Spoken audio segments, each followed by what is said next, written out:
Welcome back to the channel. Now in this week's video, I wanted to share some advice around pricing your property for sale. So just this week, one of our great agents, Georgie, who's part of the team, has achieved an incredible outcome for one of her clients.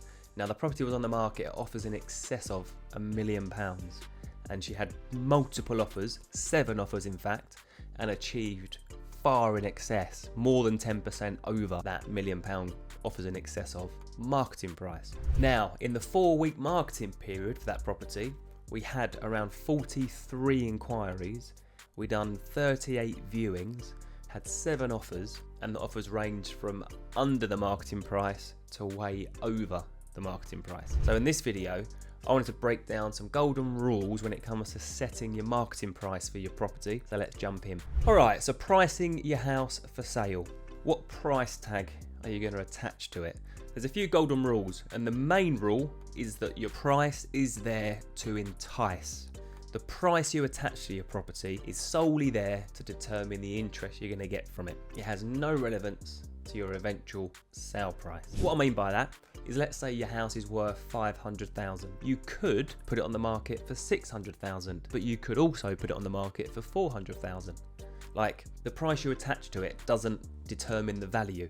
Yes, it determines how much you might be prepared to sell it for, but what really matters when trying to sell something is how much the buyer thinks it's worth and how much they're going to offer you for it.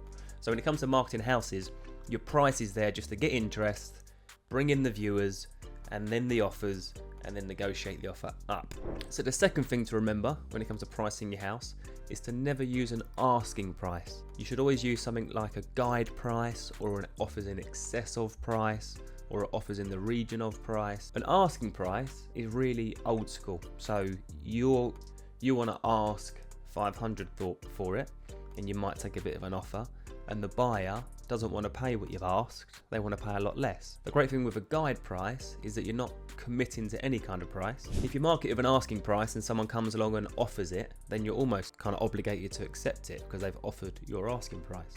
But there's lots of things to consider when you get an offer, one of which is the buyer's position, speed, and timescales, and all that kind of thing. So just because someone offers you the asking price doesn't mean that you're going to be accepting it, because their situation might hold you back from moving on to your next situation. Try and avoid using an asking price, and always use offers in excess of. Great way to get the kind of price tag a bit lower to draw in the interest.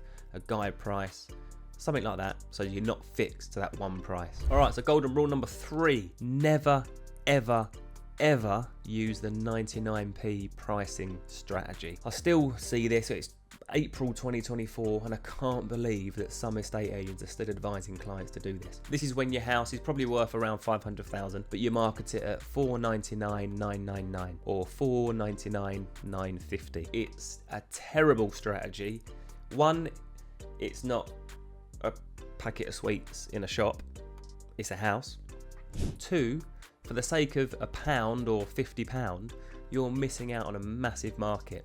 So if your house is marketed at 499,950, buyers that are searching from say 450 to 500 will see your house. But people that are searching from 500 to 550 won't see your house, because for sake of 50 quid, you're no longer in that search bracket. With round number pricing, you'll be seen from people looking from 450 to 500, and you'll also be seen, more importantly, by the ones looking from 500 to 550, and they're the ones that have the ability to pay more because they're looking up to 550. And because you've guide priced it, you're putting yourself in a much better position to get that buyer who's looking to spend between 5 and 550 to pay 510 maybe for your property. If you had an asking price of 499,950, firstly, they would never have seen your house in the first place, and secondly, they're just going to offer 499,950 and expect you to accept it because that's your asking price.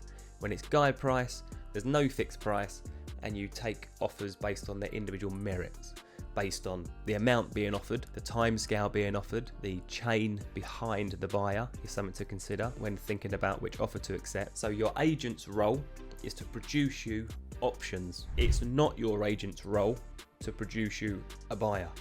Sounds crazy, right? I get it.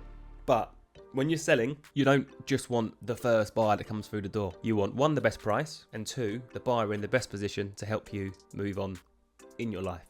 So that might be that, let's say you're separating and there's no onward chain past your house because you're divorcing. You ideally want a buyer that's got no chain behind them, because then it's a nice short chain and it can be quicker. So it's important to understand that each offer should be considered in its individual merits, but there's some key rules when it comes to pricing your house for sale. Hope you found this helpful. I'll see you on the next video.